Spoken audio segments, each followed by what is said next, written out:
ସକାଳଠୁ ଏବେ ସ୍କୁଲ ଯାଇକି ବାପା ମାଙ୍କୁ କିଏ ମୁଣ୍ଡିଆ ମାରିବ କୁହ? କିଏ କରିବ?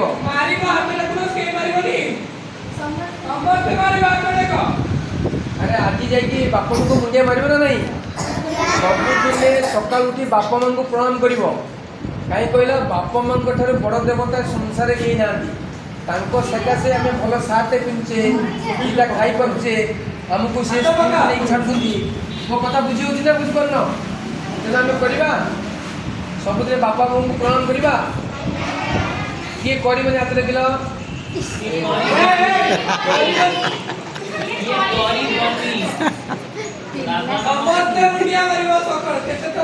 ଏବେ ମୁଁ ଦେଖୁଛି ତୁମେ ମାନେ ଅନେକ ଜିନିଷ ଜାଣିଥିଲେ ମଧ୍ୟ ପରୀକ୍ଷାରେ ଫେଲ୍ ହେଉଥିବ। ଏବେ ଦେଖ କେତେ କଥା ତମରି କଥାରେ ମୁଁ ଜାଣିଦେଲି। ତୁମେ ଅନେକ କଥା ଜାଣିଛ କିନ୍ତୁ ପରୀକ୍ଷାରେ କମ୍ ନମ୍ବର ରଖୁଥିବ। କାହିଁକି ନା ତମେ ଭଲ କି କଥାକୁ ଶୁଣୁନ। କିଏ ହାତ ଟେକ କଲେ ମାନେ ଖାଲି ହାତ ଟେକିଲେ, କିନ୍ତୁ ତା ପୂର୍ବରୁ କ'ଣ କୁହାହେଇଛି ଆମେ ଆଉ ବୁଝୁନେ। ସାର୍ କହିଲେ ହାତ ଟେକିବା ପାଇଁ, ହାତ ଟେକିଲି। ଆରେ ବୁଝିପାରୁଛ ମୋ କଥା ନା ନାହିଁ? ଏବେ ଆମେ ଯେକୌଣସି ପ୍ରଶ୍ନପତ୍ର ପଢ଼ୁ କି ଜଣେ ପ୍ରଶ୍ନ ପଚାରୁଛନ୍ତି, ଆମେ ପ୍ରଥମେ ଭଲ ଭାବରେ ଶୁଣିବା। କ'ଣ ପ୍ରଶ୍ନ ପଚାରୁଛି